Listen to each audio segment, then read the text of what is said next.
Often questions, what watch are you wearing?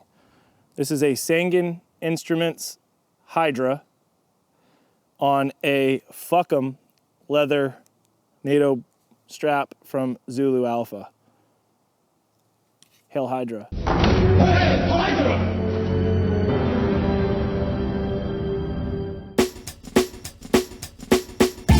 Hey guys and gals, this is Alex Costa of A&R Design. Today we're gonna do a pistol review on the PSA Palmetto State Armory Dagger. This is, their Glock inspired pistol. And it is very Glock inspired. Take it apart, look inside, it looks like a Glock. Break it down, breaks down like a Glock. But there's a lot of things about this gun that are kind of neat. It's got a very nice machine slide with a nice taper in the front, all these facets, kind of gem-like. It helps you drive that gun better into the holster. Front cocking serrations. Comes from the factory with an RMR cut, very similar to the ZevTech slides. It does not have recoil lug enforced posts like Zev, so it takes your standard Trijicon RMR hardware. You don't have to use smaller hardware. So here's just an SRO mounted directly to it. And for those who have SROs, this question got asked recently, do I need a ceiling plate with an SRO? The answer is no. The battery is top mounted. It is not a standard Trijicon. You do not need a ceiling plate with SROs, Delta Point Pros, or Hollow Sun optics. Today we're gonna go through a couple different things, not just the pistol. This is a Virgin Dagger, test fired from the factory. We have not shot it yet. You'll notice I did remove the threaded barrel protector because we will be shooting it suppressed today. We have an X300 light on it. We do sell these on our website. After the video, if you'd like to support our channel, we do sell holsters, firearms, accessories, and all kinds of stuff. We do not monetize the channel. We do not make money off of YouTube. So we hope that you might be inspired by these videos and spend some money on our website. We're gonna go through how to zero your pistol, or at least how I like to zero my pistols. I do it a couple different ways, and I did it differently with this Dagger. But we'll kind of go through what are the recommended steps of zeroing your pistol, how to actually properly zero your pistol, and it also comes down to mechanics. Behind me, you'll see a Really Right Stuff Ascent tripod with a sand bag. This is a sand fill wax bag from Armageddon Gear. It's our pint-sized game changer. This is the #1 bag I use in competing in precision rifle series. I have always zeroed pistols a number of different ways depending on what tools I have at the range, but this technique actually, I tested it a few times after seeing it on Aaron Cowan's page. Aaron Cowan, owner of Sage Dynamics, he posted shooting from a tripod at your natural height where you press your gun out, having your tripod set up so you can just rest the heel of your gun on it and shoot it that way. So it's very natural. It's at your head height. You're not shrugging. You're not pressed out and leaned out into it. You're not sitting on a gun bench at the range and hunched over, and your mechanics are different from what you shoot, typically drawing from a holster, appendix, and shooting. It was a really, really great video. I've seen some people mount tripods to the dust covers of their pistols. Do not do that. Never, never anchor your dust cover to a tripod and try to get a zero. It's not a good way to zero your gun. There's flex in the dust covers, and just don't do it. It's really dumb. Typically, we do recommend 15 yards, doing it this way and doing it on paper. We're gonna do it at 20 yards from this tripod, and we're not gonna do it on paper. We're gonna do it on steel because we have the range set up right now for steel. And this is just a out-of-the-box review of the gun. So if we're hitting center of the A zone in the head box, I'm happy. Typically with my personal carry gun, which is a Staccato XC, I will do that on paper and make sure it is super, super clean. But for the sake of this review, we will only do it at 20 yards on steel head box. Just going over the gun real quick, we will be running it out of our A&R Design quick ship appendix with claw. This is the light bearing for the X300. This is a Glock 17 length holster, so it does shroud the threaded barrel in the front. This is one of the Christian Craighead limited edition moss gray holsters we did for him with the Zev gun that they released. We are running the Neomag Alias T-Post. This is our preferred method of concealed carry on our holsters. The T-post here inserts into the alias receiver on your gun belt. This has very little play to it. It doesn't rock back and forth like a normal belt clip, and it keeps the gun very vertical in the waist. You can also run a second alias receiver here for your magazine. I don't necessarily need that. I'm running our deep concealment adjustable cant magazine carrier with a DCC A&R monoblock. We like this because the fingers of the DCC monoblocks, this is our second favorite belt clip option we offer. It contours to the magazine, it contours to the holster, and it also contours to thinner belts. And it's great option for on the belt for your backup mag carrier. As you can see though, I can tip it this way. So if you want that mag to not move whatsoever, using the T-post, get 2 alias receivers on your gun belt. This is a blue Alpha Gear Velcro liner belt for their duty belt. We have the duty light sitting next to us. So I can just put my duty belt over my liner belt when we get to that. But I do wear this every day. This is my everyday EDC belt. But back to this firearm. Again, factory optic cut for Trijicon RMR. It is a flat dark earth Cerakote, flat dark earth frame. The grip texturing is nice, it's subtle. I do wish it was a little bit more aggressive. I did mention this in our video on the PSA Rock 5.7, but very similar ergonomics to the Rock. It's a very comfortable gun in your hand. It's got a little bit of a flared magazine well here at the bottom. It has a lanyard hole in the back, a nice palm swell, non-adjustable, non-interchangeable palm swell, but it's still a fairly nice palm swell. The trigger itself feels very Glock. I wouldn't say it's better or worse than a Glock. It feels like a Glock Gen 3. Takedown lever, very similar to your factory Glock. Same way you take it down. Trigger is, it's got the split blade. It does not have the little dingus in the middle of the trigger. It does have more of like a M&P 2.0 style trigger. The only thing so far that I'm not crazy about, just from feeling it, is the mag release. The mag release is really subtle. There's no grip texturing on it, which is, again, not a non-issue, but I wish it protruded out just a little bit more. It comes with a Mariglow front and rear sights. The front is a tritium sight. This one has a blacked out rear. It's a Trijicon style U-notch in the back. Lastly, trigger guard profile and undercut. It has a nice drawn out undercut, which Glocks, in my opinion, that's one of my biggest pet peeves, is that undercut is really tight, is a really tight radius, and it does beat my hands up. So I typically take a Dremel and draw that radius out on my Glocks. This does not have that issue. And it has a kind of like Polymer 80 inspired little hook there on the front. Not something I'm crazy about, but it kind of makes a nice transition over to your light. So let's get into it. We're gonna zero it first, get us super dialed in, and then we'll shoot the gun. Got probably 300 rounds to put through the gun today. And at the end of it, I will give you my final thoughts on the Dagger.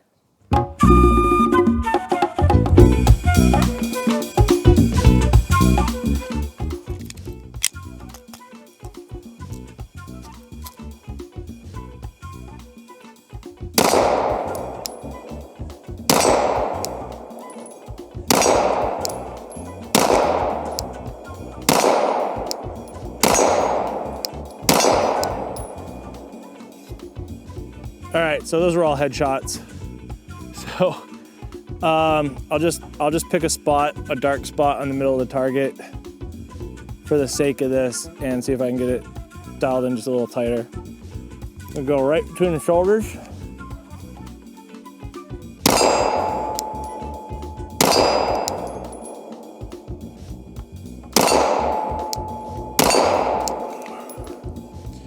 So I'm gonna move it right. Not much.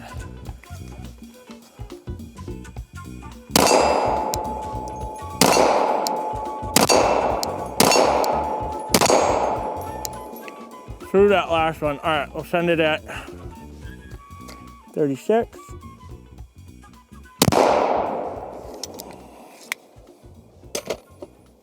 Over the top. All right, let's do the other 36. The other 36 will go center of mass between the shoulders, about 3 inches down. Drop that one. So guys, the whole purpose of this zeroing this way, us showing you guys how to zero this way, is because you want the most natural shooting position for yourself. You know, this is almost perfect how I would hold the gun out in front of me when I'm shooting. I am spreading my feet a little bit to get myself in line with it. So I'm loading onto my hands a little bit more. But the whole purpose of this is to show you how to get the most natural, stable shooting platform for zeroing a pistol. I've seen the instructors at SIG do it a little bit different. They use a 55-gallon drum, and they tell you to get on your knees and do the same thing. So it's very similar. This works really, really well. So I'm not loading the dust cover or the light. I'm just resting it on my knuckles. I'm doing a proper grip. I'm focusing on all my fundamentals, pressing that trigger, creep, creep, creep, creep, creep, till it releases.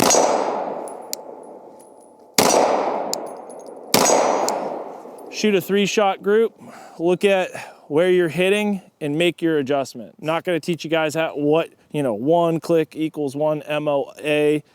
This is point of impact adjustments, not point of aim. So this, when it says up, you're moving your impact up, you're not moving the dot up. But this is just the best suggestion for most natural, stable platform.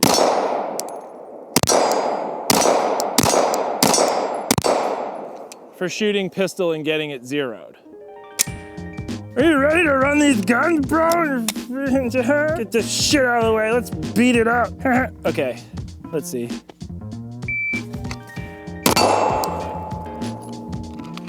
.139.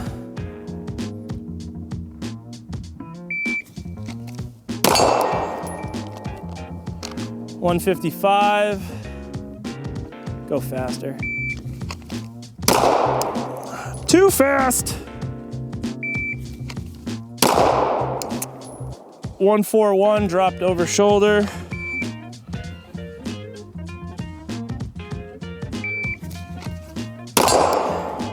154. I'm happy with 1.5 seconds at 20 yards.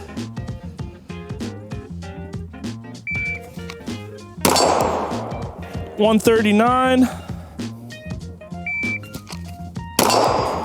134.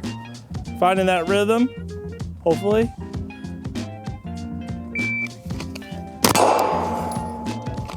130.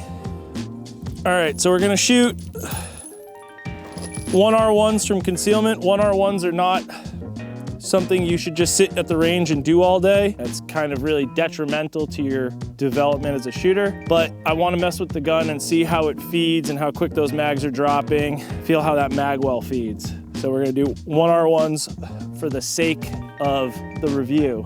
But don't go to the range and do 1R1s for 2 hours. You're gonna really fuck yourself up.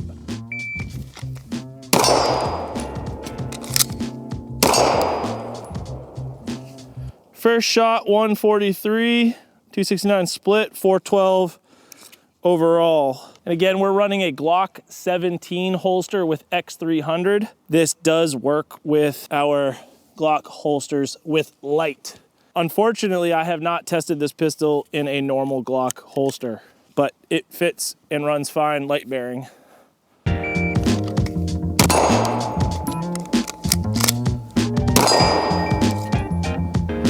.454, first shot at 137. I rode the slide stop. I rode the slide stop kind of hard with my support side hand. I didn't have slide lock, so I had to run it from the slide. For those who haven't done 1R1s, you leave your backup mag fully loaded.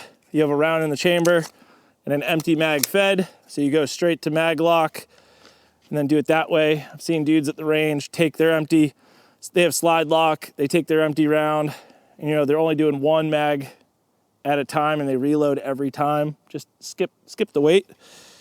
I know it sounds like common sense to dudes that shoot a lot, but some people just don't figure it out. Let's do it again. Slow.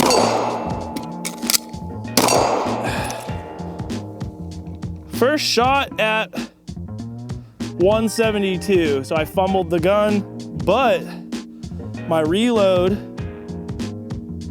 was 218 on a split, 390 overall. So I shaved time on the reload.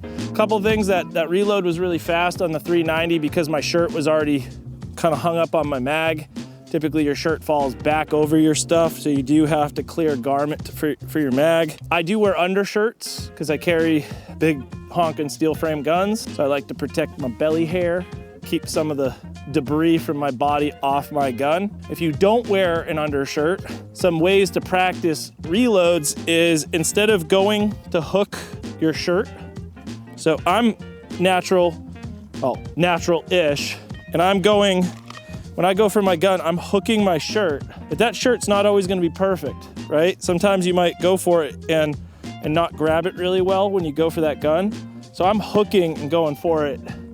But if you don't wear an undershirt, you can also punch your shirt with your hands and ball up your shirt and lift that way. It's not as much movement. You're not trying to lift all this shirt out of the way. You don't have to lift it as far. You're punching up here, you're only lifting a little bit, and then you can get your gun out. I know guys that are super fast out of the holster doing it that way because they don't wear undershirts. I do like to hook and pull because then I can pull the shirt away. Sometimes when you punch and pull, that shirt is still veiled, and when you draw your gun, you can get hung up into your shirt. So, a couple things to practice. You know, if you want to try it one way, see what way works best for you. I'm still always going to go for the hook method. But there are options. .415 first shot, 152. All right, we can do iron cross. Iron cross drill is a preface drill to run before doing vehicle stuff. I learned from Ridgeline Defense up in Dalton, New Hampshire. It's a fun little drill. Par time is 2.5 seconds from holster.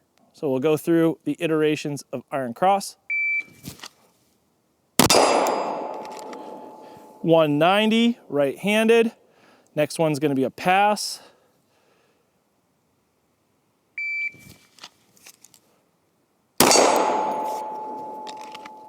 .264 broke par time. This drill is supposed to be conducted at 10 yards on steel targets.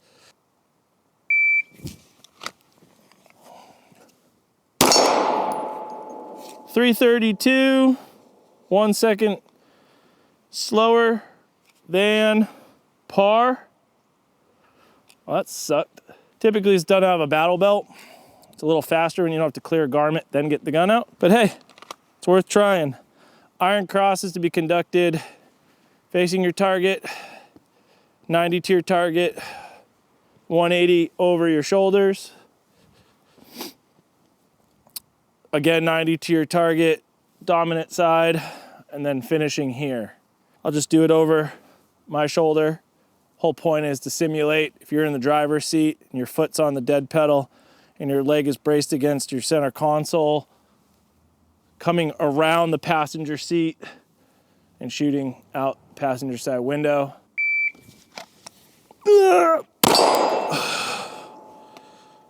247, so that's two hands. You can roll a little bit on your heels to get there. You're kind of high and compressed. So just try to track that dot. 186, do the pass. 288, broke par.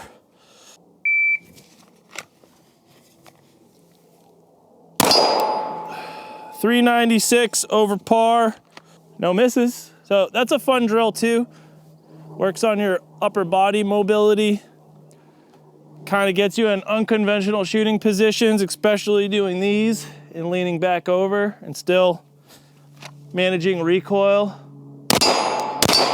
you guys don't shoot left-handed that often, some people ask what are your best way to shoot left-handed? Well, because if you're a righty shooter and you're used to pressing, I like to put the trigger right where the soft spot of your finger meets that bone, tip of your digit, and it's the most consistent press because the meat there doesn't mush around as much as the middle of the pad. Traditional shooting tells you middle of the pad. I don't like that. I like to go a little bit more and I get a much more consistent press. Now, if you're shooting lefty and you try to shoot the same way you shoot righty, you're probably gonna have problems. Your brain doesn't work that way. So my favorite trick for lefty shooting is stage your finger on it like you would normally, but you would hook a little bit more. And then you're gonna pull the trigger at this angle. So as you're pressing the trigger, you're pulling it to your 7 o'clock. And what that does is it sounds wrong, but when you go and test it and you pull that trigger at that 7 o'clock angle, it's actually correcting in your brain and you get a perfectly straight pull backward. If you try to pull it, if you don't do it that way, you end up like pushing the gun around a little too much, but pulling it at a 7 o'clock direction and stabilizing the gun.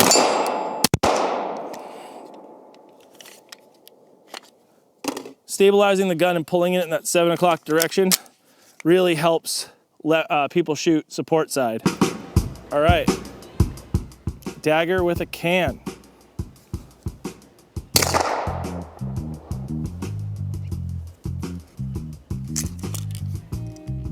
Failure to feed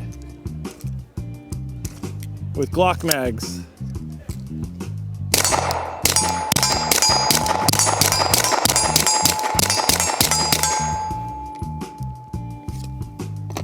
Redemption. I had to clean the crap out of that booster.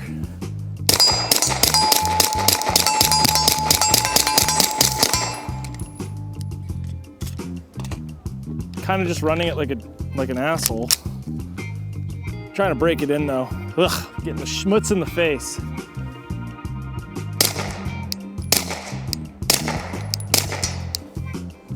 I'm watching the bullets at 50. Remember, when you put a can on your gun, it changes your zero.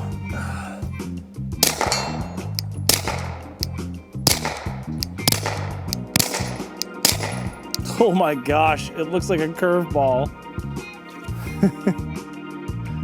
All right, we'll just shoot it close. Breaking in.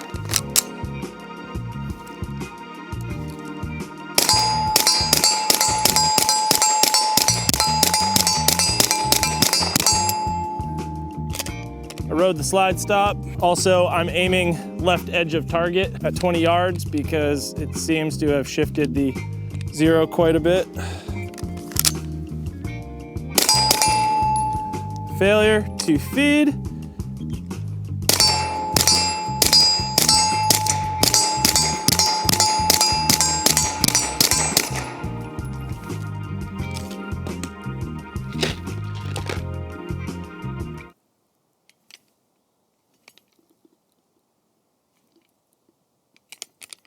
Something's in my can. I shot this can a while ago with frangible, stupidly. Probably why I'm getting destabilized rounds.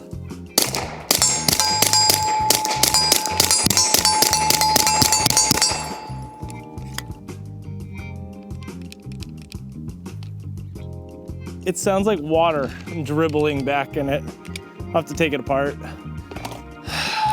Well, it runs with a can. It's messy, it's nasty. It's really hot. It's actually super hot, and I definitely need to take that can apart. All right, so closing thoughts on the PSA Dagger. It runs with a can. Had a couple failure to feeds, which is totally fine. This can is extremely dirty. There's something in it. So I need to service this can immediately. I don't think it's the Dagger's fault. I think it's me doing dumb shit with suppressors. Well, long story short, we ran the Dagger today. We put it through its paces, probably put 300 rounds through the gun. We just did 1, 2, 3, 4, 5, 6 magazines in it, suppressed, just running it super fast and hard. It's nice and dirty and nasty now. It's a really neat gun.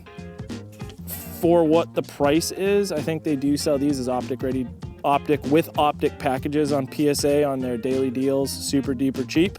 For a Glock competitor that comes with a actual milled slide and backup tritium front sight post, blacked out iron, suppressor height sights, threaded barrel in a neat little flat dark earth frame with a flat dark earth Cerakoted slide. For the price point and how this gun runs, it runs like a Glock, and it's cheaper than a Glock. So we're gonna chalk this up to a W for PSA. Haven't broken the gun today. I mean, it's only 300 rounds. It would be nice to do like a torture test on this, but we make plastic buckets for guns. We're not in the business of getting paid for these videos, and we do not have an ammunition sponsor. So with that being said, we're not gonna torture test it, but it didn't fail us today. It ran with the can, it ran with the light, it ran with the optic. We ran it out of the holster, we did reloads. Everything that we hoped it would do, it did today. The ergonomics are really nice. I like how it has slightly extended beaver tail here in the back, the ergonomics of the frame. Everything all over feels good in this gun. I don't know enough about the system, if you can swap out Glock aftermarket parts, but from what I'm observing here, it looks like you can put aftermarket triggers in here, enhanced slide stops, anything Glock related internally can be swapped from what I observed. With that being said, for its price point, seems to be not that terrible of a firearm. So kudos to PSA for bringing more affordable firearms to the market that seem to perform fairly well.